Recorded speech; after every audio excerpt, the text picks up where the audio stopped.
दिल्ली की रानी। एक थी रानी। क्योंकि राजा की मौत एक हादसे में हो गई थी, रानी को ही राज्य संभालना पड़ रहा था। रानी का नाम था रानी रश्मिवती। रानी ईमानदार थी और प्रजा की सेवा में लगी रहती थी। एक दिन उसके दरबार में 3 नौजवान आए, रमेश, सुरेश और दिनेश। कहो, क्या सहायता कर सकती हूँ मैं तुम्हारी? हम आपके दरबार में काम करना चाहते हैं ताकि जनता की सेवा कर सके। लेकिन अभी तो तुम्हारी उम्र बहुत छोटी है। तुम लोगों को तो अभी अपनी पढ़ाई पर ध्यान देना चाहिए। हमारा मन पढ़ाई में नहीं लगता। माता पिता को लगता है कि हम किसी के लायक नहीं है और हम साबित करना चाहते हैं कि हम लायक हैं। उत्साह बहुत अच्छा है, मगर अभी उम्र कच्ची है तुम लोगों की। अरे उम्र से क्या होता है रानी जी? शास्त्रों में लिखा है कभी किसी के ज्ञान को उसकी उम्र के आधार पर नहीं देखना चाहिए। बात तो सही है तुम्हारी। और अगर सच में तुम अगर ये संकल्प करके आए हो कि तुमको यहाँ काम करना है, तो पहले परीक्षा देनी पड़ेगी।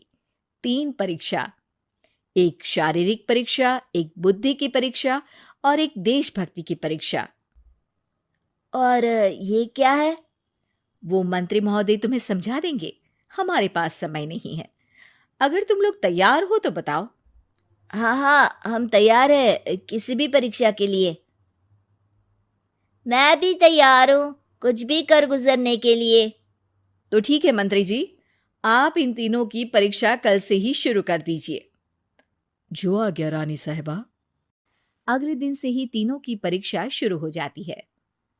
पहले शारीरिक परीक्षा, यानी किस में कितना है दम, ये देखेंगे हम। क्योंकि शरीर में दम होगा तभी तो प्रजा की सेवा में दम लगा पाओगे। हमें क्या करना होगा? वो पेड़ दिख रहा है, जो सबसे पहले चढ़ेगा उस पे दरबार में नौकरी पाने के अवसर उसी के बढ़ जाएंगे। मैं चढ़ता हूँ। अरे रुको रुको, गिनती गिनने दो। 1, 2, 3। 3 की गिनती के बाद रमेश और सुरेश भागकर पेड़ के पास गए, मगर दिनेश आराम से पेड़ के पास गया। जैसे ही रमेश और सुरेश आधे पेड़ तक चढ़ गए, दिनेश ने उन दोनों की टांग पकड़ के उन्हें नीचे गिरा दिया और खुद पेड़ पर चढ़ गया। दिनेश की जीत हुई। अरे लेकिन इसने बेईमानी की। बेईमानी नहीं की, बुद्धि लगाई। शरीर के दम के साथ दिमाग में भी दम होना चाहिए। क्यों मंत्री जी? हाँ हाँ, बात तो तुम्हारी सही है, लेकिन बात अगर बुद्धि की है तो बुद्धि की असली परीक्षा हम कल लेंगे। शाम को जाकर मंत्री रानी को सब बता देते हैं। यानी दिनेश उन सब में ज्यादा होशियार है। जी रानी साहिबा। अगले दिन तीनों की बौद्धिक परीक्षा का समय होता है।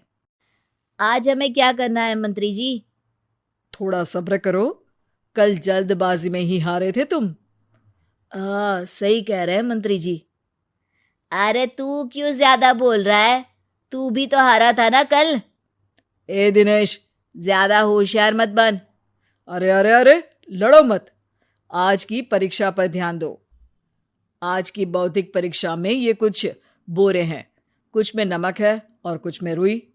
जिसको जो ले जाना है उठा लो। देखते हैं कि कौन जल्दी से कोई भी एक बोरा नदी के उस पार लेकर जाता है। समय शुरू होता है अब। तीनों बोरों की तरफ बढ़ते हैं। सुरेश, नमक की बोरी भारी है, ले जाने में मुश्किल होगी।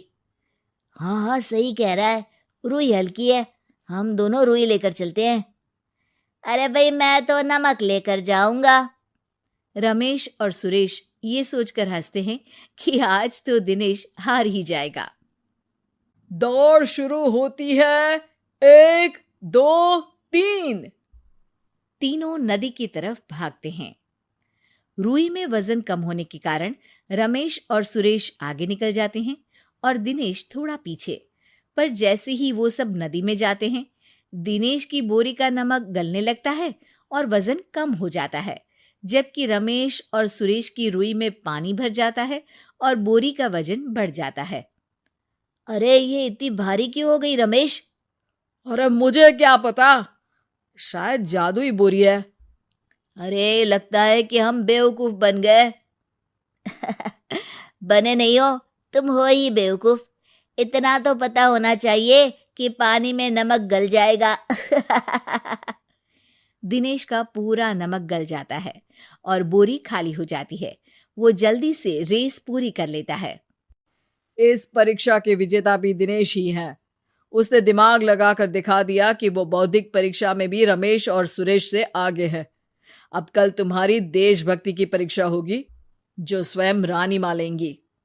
रात को फिर मंत्री रानी के पास जाकर बता देते हैं कि आज की परीक्षा में कैसे दिनेश ने अक्लमंदी दिखाई और बौद्धिक परीक्षा में भी उसी की जीत हुई।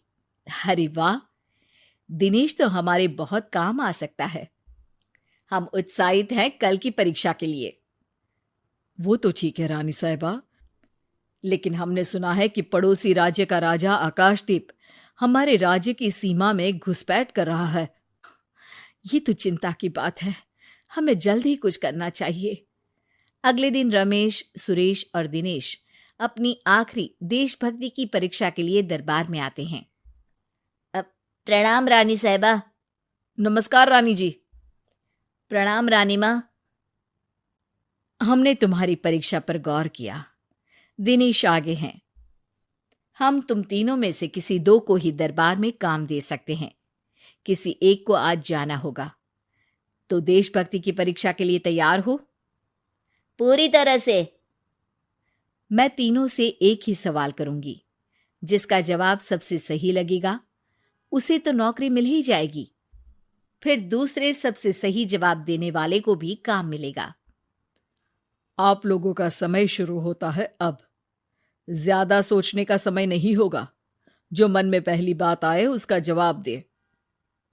तो सवाल ये है कि तुम इस मिट्टी के लिए क्या कर सकते हो? मैं इस मिट्टी को साफ रखूंगा। यहाँ के लोगों के भोजन की कमी को मैं पूरी करूंगा। मैं यहाँ के लोगों को गले लगा लगा के उनको खुशी दूंगा रानी माँ, और गरीबों के लिए घर बनवाऊंगा। मैं इस मिट्टी के लिए किसी की जान भी ले सकता हूँ रानी माँ।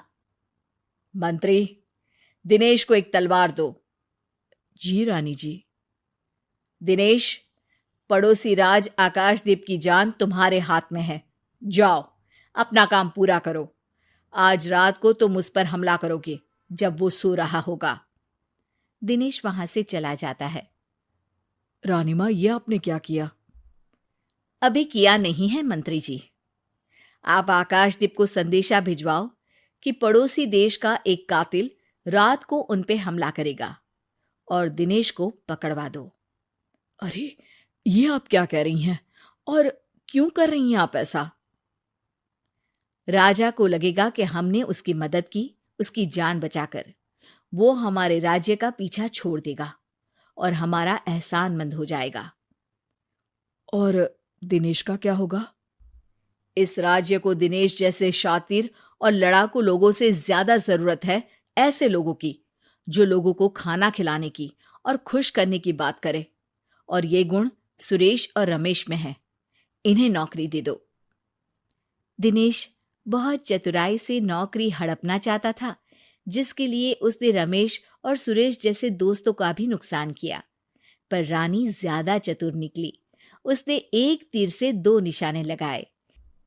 दिनेश जैसे खूंखार युवक को राज्य से बाहर करवा दिया और पड़ोसी राजा आकाशदीप को अपना एहसानमंद कर लिया। पूरा दरबार रानी की जय जयकार कर रहा था।